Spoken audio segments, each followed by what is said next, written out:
Well, good morning. We just finished an update with Admiral Brad Cooper, the CENTCOM commander, across the CENTCOM AOR, our leadership and troops, as you would expect, doing a fantastic job. 2 days ago, under the direction and direct orders of President Donald J. Trump, the Department of War launched Operation Epic Fury, the most lethal, most complex, and most precise aerial operation in history. For 47 long years, the expansionist and Islamist regime in Tehran has waged a savage, one-sided war against America. They didn't always declare it openly, except for their constant chants of death to America. They did it through the blood of our people. Car bombs in Beirut, rocket attacks on our ships, murders at our embassies, roadside bombs in Iraq and Afghanistan, funded and armed by Iranian Quds Force and IRGC killers. My generation of veterans carry the names of brothers who never came home. Brothers butchered by Iranian-backed roadside bombs and well-armed militias, thousands of our own. We didn't start this war, but under President Trump, we are finishing it. Their war on Americans has become our retribution against their Ayatollah and his death cult. It took the 47th president, a fighter who always puts America first, to finally draw the line after 47 years of Iranian belligerence. He reminded the world, as he has time and time again, being an American means something unbreakable. If you kill Americans, if you threaten Americans anywhere on earth, we will hunt you down without apology and without hesitation, and we will kill you. President Trump has also been very consistent. Crazy regimes like Iran, hell-bent on prophetic Islamist delusions, cannot have nuclear weapons. It's common sense. Many have said it, but it takes guts to actually enforce it, and our president has guts. Iran's stubborn and self-evident nuclear pursuits, their targeting of global shipping lanes, and their swelling arsenal of ballistic missiles and killer drones are no longer tolerable risks. Iran was building powerful missiles and drones to create a conventional shield for their nuclear blackmail ambitions. Let me say that again. A conventional shield for their nuclear blackmail ambitions. Our bases, our people, our allies, all in their crosshairs. Iran had a conventional gun to our head as they tried to lie their way to a nuclear bomb. It almost worked under Obama and his terrible deal, but not under this president. Turns out the regime who chanted death to America and death to Israel was gifted death from America and death from Israel. This is not a so-called regime change war, but the regime sure did change, and the world is better off for it. Today, in their desperation, the enemy is unmasked as Iranian missiles and drones rain down indiscriminately on the hotels, airports, apartments, and other civilian targets of their neighbors. Cowardly terrorist tactics from a regime that for decades has trafficked in cowardly terrorist tactics, lies, death, and destruction to this day. The Iranian leadership has built nothing except proxies and missiles and drones and deeply buried nuclear factories and facilities. Peaceful nuclear ambitions do not need to be buried underneath mountains. Last June, Operation Midnight Hammer obliterated their nuclear program to rubble. Afterward, we told them plainly, that's it, now make a deal. They arrogantly refused. We said, rebuild it, and we'll stop you again, this time far worse. Well, President Trump, Secretary Rubio, Steve Witkoff, Jared Kushner, they bent over backwards for real diplomacy, offering pathway after pathway to peace. I watched it. I was there. They tried over and over and over again earnest attempts at peace. The former regime had every chance to make a peaceful and sensible deal. But Tehran was not negotiating. They were stalling, buying time to reload their missile stockpiles and restart their nuclear ambitions. Their goal, hold us hostage threatening to strike our forces. Well, President Trump doesn't play those games. And as Secretary Rubio said after the Maduro raid, if you don't know, now you know. President Trump puts America and Americans first. He doesn't hesitate, and neither do our troops. The mission of Operation Epic Fury is laser-focused. Destroy Iranian offensive missiles, destroy Iranian missile production, destroy their navy and other security infrastructure, and they will never have nuclear weapons. We're hitting them surgically, overwhelmingly, and unapologetically. With every passing day, our capabilities get stronger and Iran's get weaker. We set the terms of this war, from start to finish. Our ambitions are not utopian. They are realistic, scoped to our interests and the defense of our people and our allies. Speaking of people, we hope the Iranian people take advantage of this incredible opportunity. President Trump has been clear, now is your time. To Iranian security forces, choose wisely. President Trump has also been clear about your fate in either direction. To the media outlets and political left screaming endless wars, stop. This is not Iraq. This is not endless. I was there for both. Our generation knows better, and so does this president. He called the last 20 years of nation-building wars dumb, and he's right. This is the opposite. This operation is a clear, devastating, decisive mission. Destroy the missile threat, destroy the Navy, no nukes. Israel has clear missions as well, for which we are grateful. Capable partners, as we've said since the beginning, capable partners are good partners. Unlike so many of our traditional allies who wring their hands and clutch their pearls, hemming and hawing about the use of force. America, regardless of what so-called international institutions say, is unleashing the most lethal and precise air power campaign in history. B-2s, fighters, drones, missiles, and of course, classified effects. All on our terms, with maximum authorities. No stupid rules of engagement, no nation-building quagmire, no democracy-building exercise, no politically correct wars. We fight to win, and we don't waste time or lives. As the president warned, an effort of this scope will include casualties. War is hell, and always will be. A grateful nation honors the 4 Americans we have lost thus far and those injured. The absolute best of America. May we prosecute the remainder of this operation in a manner that honors them. No apologies, no hesitation, epic fury for them and the thousands of Americans before them, taken too soon by Iranian radicals. Before I turn it over to General Caine for the operational update, let me speak straight to you, the Joint Force, our warriors on the front lines. This is your moment. This is the generational turning point America has waited for since 1979, and since the rudderless wars of hubris, my generation, our generation, endured. Don't listen to the noise. Just stay focused. Our commander-in-chief is steady at the wheel. We face a determined enemy, but you are better. But we must prove it every single day. History doesn't care if we're tired, if we're scared, or if the fight feels big. It demands warriors who rise anyway. Peace through strength, the warrior ethos, lethality, unity of purpose, those are not slogans. They're the beating heart of what it means to wear the uniform, that uniform.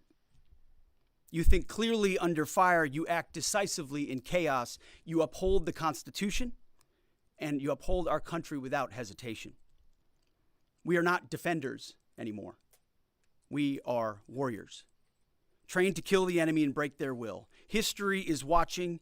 Be the force you swore an oath to be, focused, disciplined, lethal, and unbreakable. We will finish this on America First conditions of President Trump's choosing. Nobody else's, as it should be. And know this above all, President Trump and I have your back, always. Through fire, through criticism, through fake news, through everything. We unleash you because you are the best, most powerful, most lethal fighting force the world has ever seen. May Almighty God watch over you, and his providential arms of protection extend over you. Godspeed, warriors, and keep going. General Caine, over to you. Thank you, Mr. Secretary, and good morning, everyone. The purpose of my portion of the briefing today is to update you and the American people on the actions taken thus far. The briefing will discuss the preparation, the planning, setting the force, the early operations, and how we're assessing the progress thus far. So let's get started. On Saturday, 28 February, at 01:15 Eastern Standard Time, 9:45 a.m. local Tehran time, on the orders of the President of the United States, U.S. Central Command, under the command of United States Navy Admiral Brad Cooper, commenced Operation Epic Fury.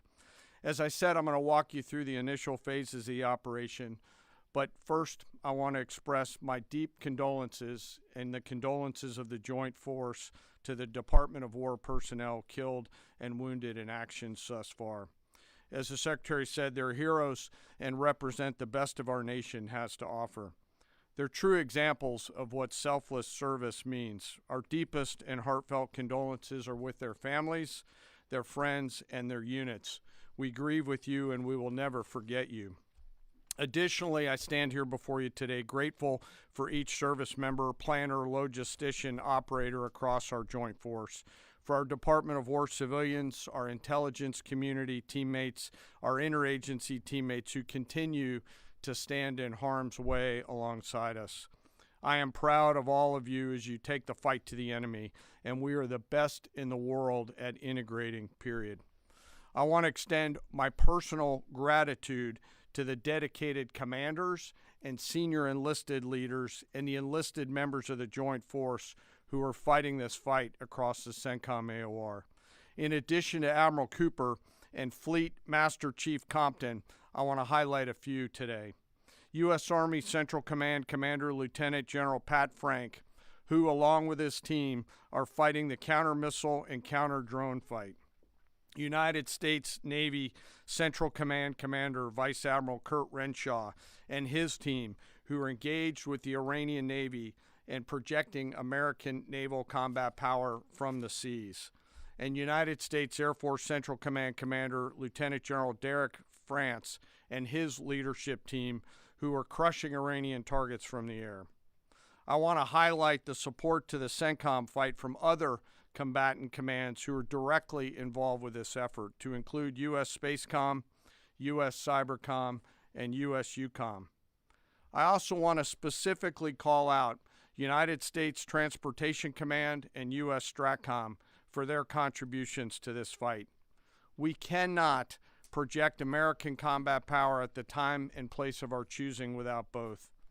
And finally, I want to express how deeply thankful I am for the continued service and sacrifice of the entire Joint Force and their families. Their unwavering commitment and dedication are the cornerstones of this effort. So let me start with a few details.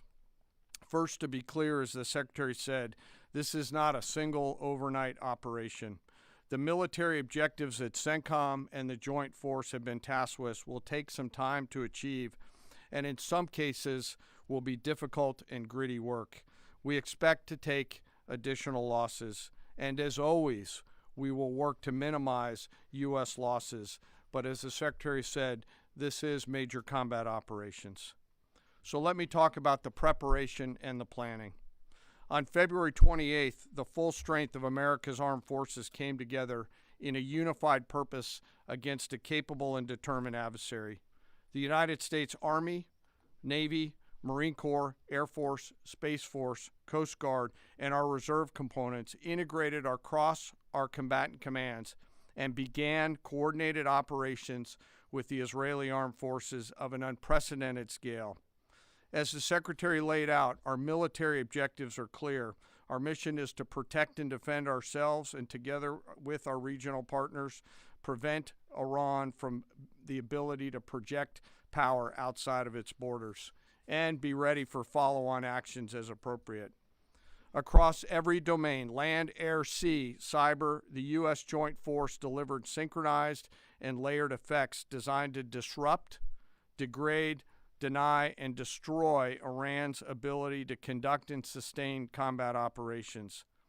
On the U.S. side, this marked the culmination of months and in some cases years of deliberate planning and refinement against this particular target set. From precision strikes against key military infrastructure to persistent intelligence and targeting integration to the close coordination of the components across vast distances, this operation again demonstrated America's reach, readiness, and professionalism, and that of our joint united force. It was historic not only in the operational scope, but in the level of joint integration displayed across every element of the joint force. And as I said earlier, this work is just beginning and will continue. So now to talk a little bit about setting the force and setting the theater. On the order of the Secretary of War over the last 30 days to reinforce deterrence and provide the President with credible options should action be required, the Joint Force began to systematically reposition assets and personnel across the region. These movements ensured that U.S. forces remained postured, protected, and ready to respond decisively for any emerging threat. This deployment included thousands of service members from all branches, hundreds of advanced fourth and fifth generation fighters, dozens of refueling tankers, the Lincoln and Ford Carrier Strike Group and their embarked air wings, sustained flow of munitions, fuel, supplies, all supported with command and control, intelligence, surveillance, and reconnaissance network. And the flow of forces continues today. In fact, Admiral Cooper will receive additional forces even today. This rapid buildup of forces demonstrated the Joint Forces' ability to adapt and project power at the time and place of our nation's choosing. I want to highlight a couple specific cases for you. The Gerald R. Ford Carrier Strike Group, which many of you know was down in the Western Hemisphere, redeployed across the Atlantic to set the theater. The ship, her crew, their families, and the entire strike group took a deep breath and, as they always do, began planning to conduct combat operations.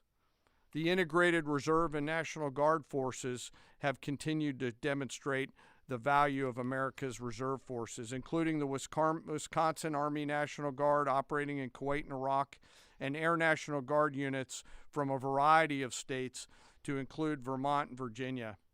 In the case of the Vermont Air National Guard and the 158th Fighter Wing, they were mobilized for Operation Absolute Resolve and then were tasked to take their F-35As across the Atlantic instead of going home to be prepared to support this operation. The same is with our Air National Guard and Air Force Reserve Command tanker and mobility forces, who stepped right out of their civilian jobs to deploy and to protect the region. Lastly, I want to highlight the unsung heroes of warfare, our American logisticians and sustainment force, those who quietly work every day behind the scenes to project and sustain America's combat power. Our leaders from World War II were right when they said professionals do logistics. As regional tensions rose, the Joint Force elevated our force protection measures on the order of the Secretary and repositioned discreetly civilians and non-essential personnel designed to ensure the safety and security of our joint force. By the time operations began, only essential forces remained on our bases and in theater, all ready, capable to respond. So now let me move to H hour. At 3:38 p.m. on Friday, February 27th, the United States Central Command, through the Secretary of War, received the final go order from President Trump. The President directed, and I quote, "Operation Epic Fury is approved. No aborts. Good luck," close quote. In the region, every element of the Joint Force made their final preparations. Air defense batteries readied themselves, checking their systems to respond to Iranian attacks. Pilots and crews rehearsed their strike packages for the final time.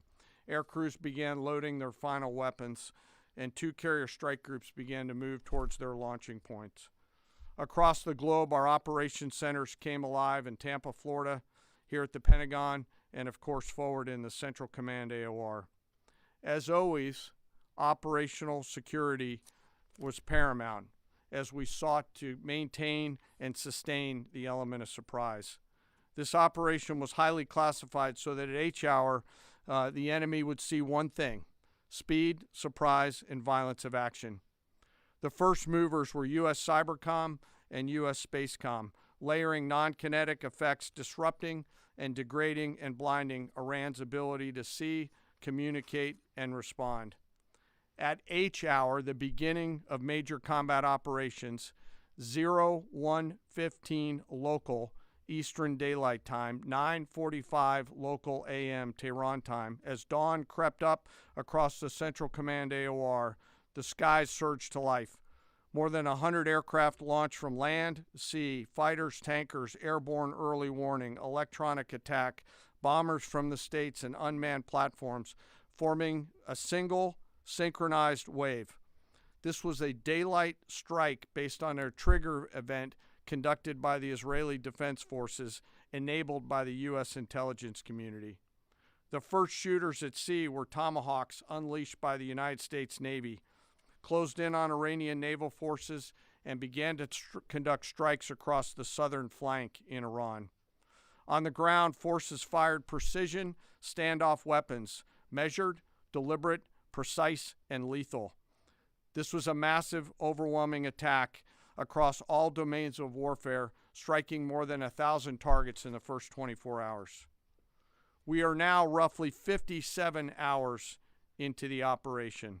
In the initial phase, CENTCOM's focus was systematic targeting of Iranians' command and control infrastructure, naval forces, ballistic missile sites, and intelligence infrastructure designed to daze and confuse them. Coordinated space and cyber operations effectively disrupted communications and sensor networks across the area of responsibility, leaving the adversary without the ability to see, coordinate, or respond effectively. The combined impact of these strikes, swift, precise, and overwhelming, has resulted in the establishment of local air superiority. This air superiority will not only enhance the protection of our forces, but also allow them to continue the work over Iran. Over the course of the last 2 days, the Joint Force has launched hundreds of missions from land and sea and delivered tens of thousands of pieces of ordnance. The effort continues to scale. This included American B-2 bombers, which again, similar to Midnight Hammer, flew a 37-hour round-trip sortie from the continental United States, dropping precision, penetrating munitions on Iranian underground facilities across the southern flank and slightly deeper. Additionally, Israel has separately executed hundreds of sorties against hundreds of targets. Beyond Air Force and Navy aircraft strike packages, coordinated salvos of precision standoff weapons from across the region have neutralized hundreds of pre-planned targets.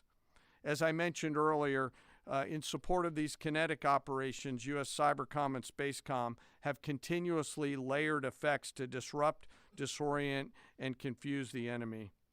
I will note that this operation had several combat firsts, which I'll allow at some point in the future Admiral Cooper to talk about since he owns the AOR. While we've prosecuted a relentless offensive campaign, our defense has been equally important. Across the theater, operations have remained steady and disciplined. Once again, our integrated air and missile defense network is performing exactly as it's intended. U.S. Patriot and THAAD batteries, along with ballistic missile defense-capable Navy destroyers, continue to coordinate and execute intercepts with precision and consistency. I wish that every American could hear the voice communications like I have as these joint operations centers remain calm, focused, and cool while executing under fire over and over again.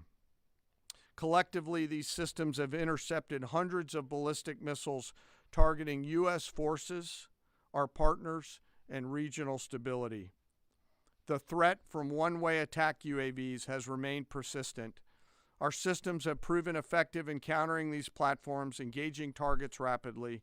Each intercept represents hundreds of hours of training, readiness, and technology all coming together to work as designed. We will remain vigilant in the counter-UAV fight. And the defense of the region is not ours alone. As the threat grew, our partners surged in beside us.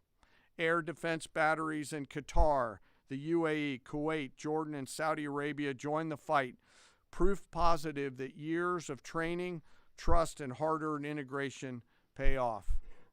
I am aware of the loss of 3 U.S. Air Force F-15Es overnight in the region.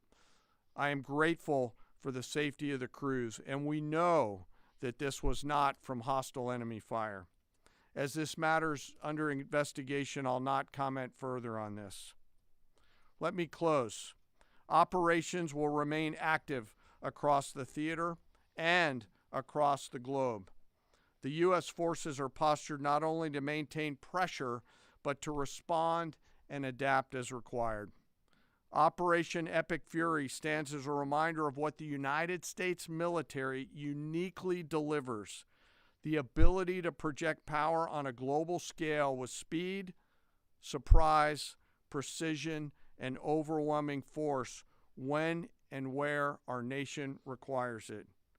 What we've demonstrated over the past several days reflects years of investment in readiness, joint integration, and professionalism of the joint force.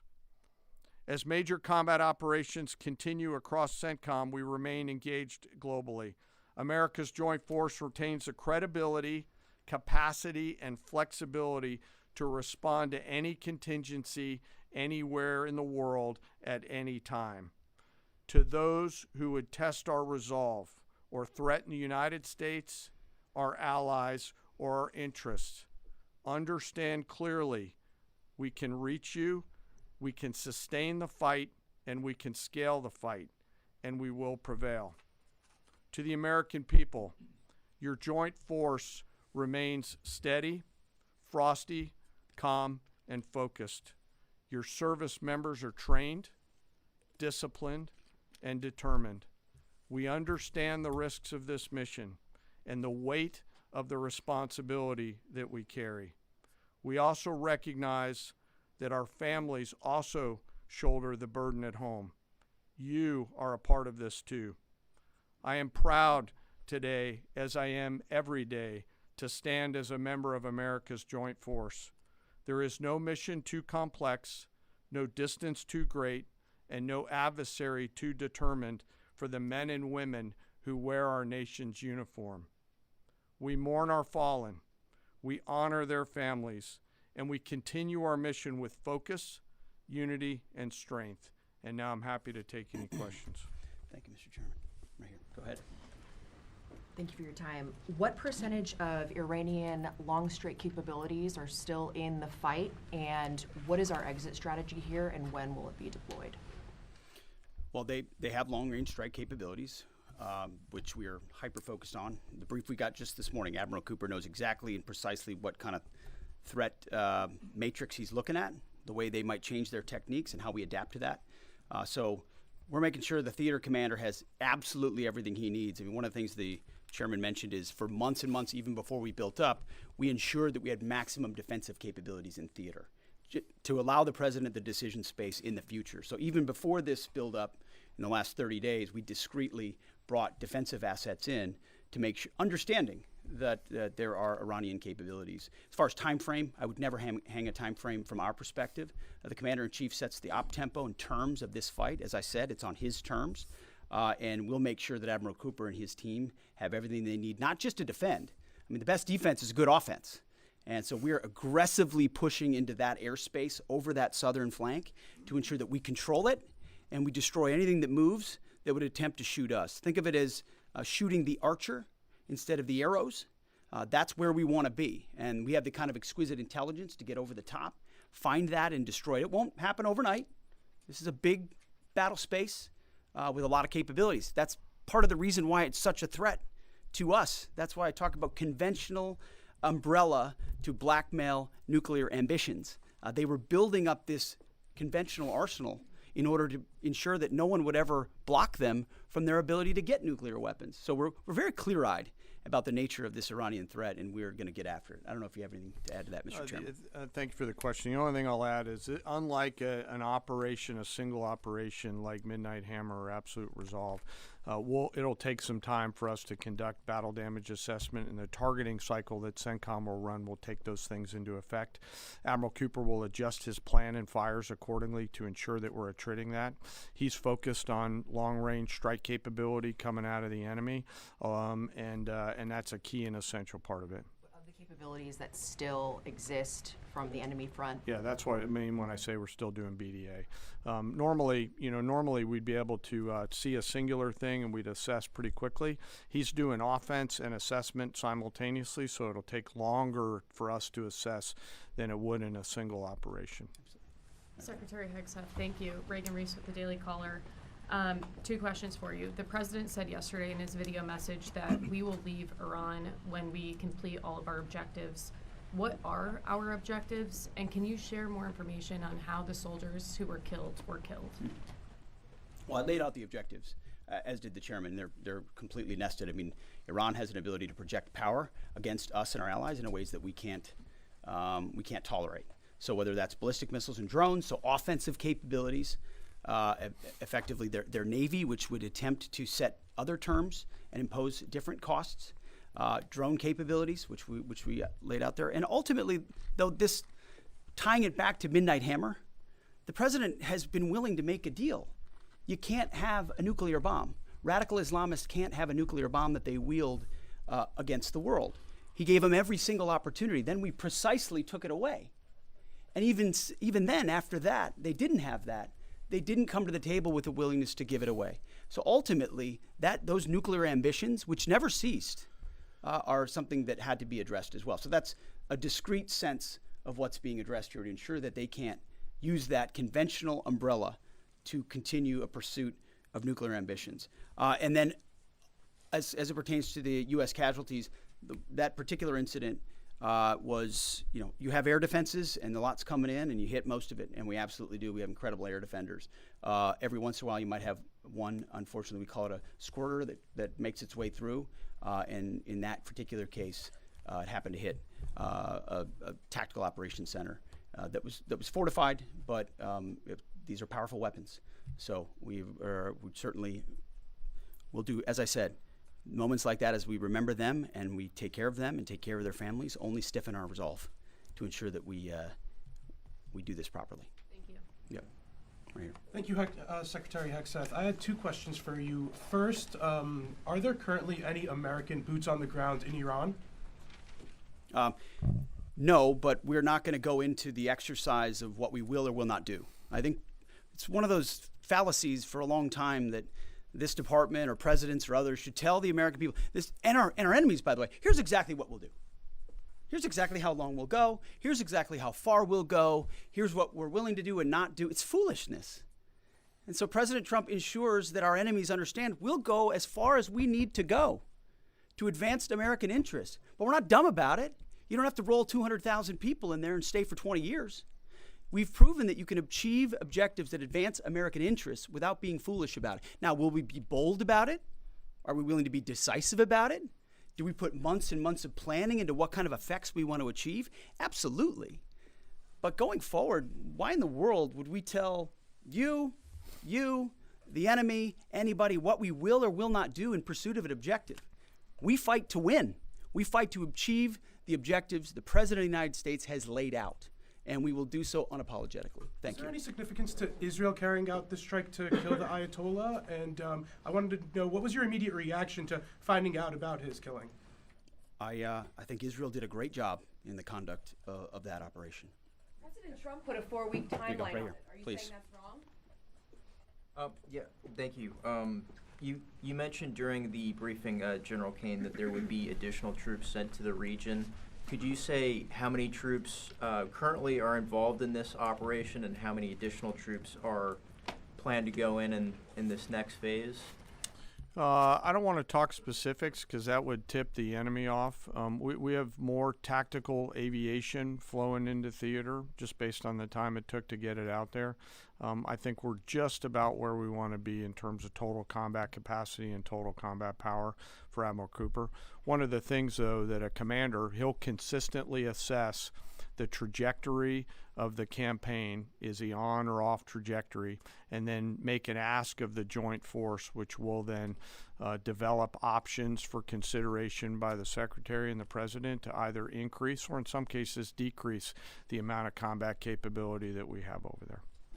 I heard the question about 4 weeks. It's the typical NBC sort of gotcha type question. President Trump has all the latitude in the world to talk about how long it may or may not take. 4 weeks, 2 weeks, 6 weeks. It could move up. It could move back. We're going to execute at his command the objectives we've set out to achieve. And what he has shown an ability to do that other presidents can't quite seem to have the aperture to do. Well, I mean, Joe Biden didn't even know what he was doing, is to look for opportunities and off-ramps and escalations for the United States that creates new opportunities to execute what we need on our own timeline. So you can play games about 4 weeks, 5 weeks. He has all the latitude, and I'm glad he does, because there's no better communicator than our president expressing those things. To the Daily Mail. I've been in meetings with the president for the last 2.5 days. We know exactly where his headspace is, and he will communicate as he should exactly what he would like, and we will follow those orders. And I think everything he said on that is right down the middle. Chairman, did you have Absolutely. evidence Yes, right there. to Yes, sir. strike first? Thank you very much, Secretary. I left my hometown of Sakis in Iranian Kurdistan in 1996. Can you promise that I will be able to return home safely this year? And I have a following question too, please. I appreciate the question. I'm not here to place guarantees on that, but I think the message the president has given has been clear to the people of Iran. This is your moment. The world was seized by these crowds, and then seized by the reality of this regime killing tens of thousands of innocent protesters. So we saw the nature of the regime yet again exposed. We saw many of the Iranian people seek a change there. This is their moment to take advantage of it, for sure. Secretary, you served in Iraq and know that no American soldiers were killed in Kurdistan. The Kurdish people are very pro-American. Will you continue protect Kurdistan and Peshmerga as loyal ally of the United States? Why I'm asking this question? Because now Kurdistan is under attack by Iranian drones and by proxies in Iraq and on the region. I think I can speak to allies generally in the region who we've been in constant communication with. We have been standing shoulder to shoulder with them, and we appreciate their capabilities. Absolutely. Yes, right here. Hi, thank you. Cameron Arkin with the Daily Wire. My question is about some of the domestic threats, if any, regarding this right now. Have there been any concerns about Iranian sleeper cells, and kind of what has the Trump administration been doing to kind of monitor these Well, threats? across the interagency, in full coordination, of course, we're paying attention to any potentialities there.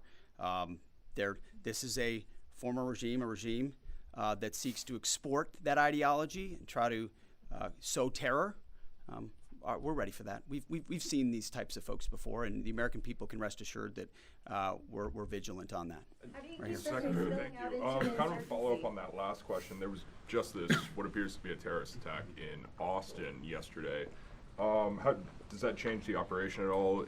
What effect does that have? And It doesn't change the operation at all, and I know the authorities are executing exactly the way they should. Secretary Hegseth, and one for Chairman Caine as well. I understand, to your point here, that you don't want to broadcast everything for our adversaries to hear, but the American people also want to know what they're sending their men and women to war for. Is there a concern of this spiraling into a longer war? And then one for the chairman when you're done. Did you not hear my remarks? I mean, we're ensuring the mission gets accomplished, but we are very clear-eyed, as the president has been, unlike other presidents, about the foolish policies of the past that recklessly pulled us in to things that were not tethered to actual clear objectives. So we know. We have plans, we have generals, we have chairmen, we have commanders, CENTCOM commanders, Admiral Cooper, who's executing very deliberately to ensure outcomes that I laid out are accomplished. But we would never, in front of a press pool, lay out how long that may take. The mission for our warfighters, which is what matters to us, is very, very clear. And they're executing it right now violently. And just for the chairman quickly, I have one for the chairman.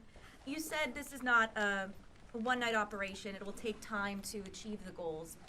What would be the goal line here for you? I think the Secretary laid out the military objectives, and that's what we execute against is the military objectives. Last one right here. Thank you, sir. As you've said, there are a large amount of U.S. service members that are in harm's way right now. What is your prayer for them? First of all, my prayer for them is that I do pray for them. My wife prays for them. Our family prays for them. Our cabinet prays for them. None of this is done on a whim.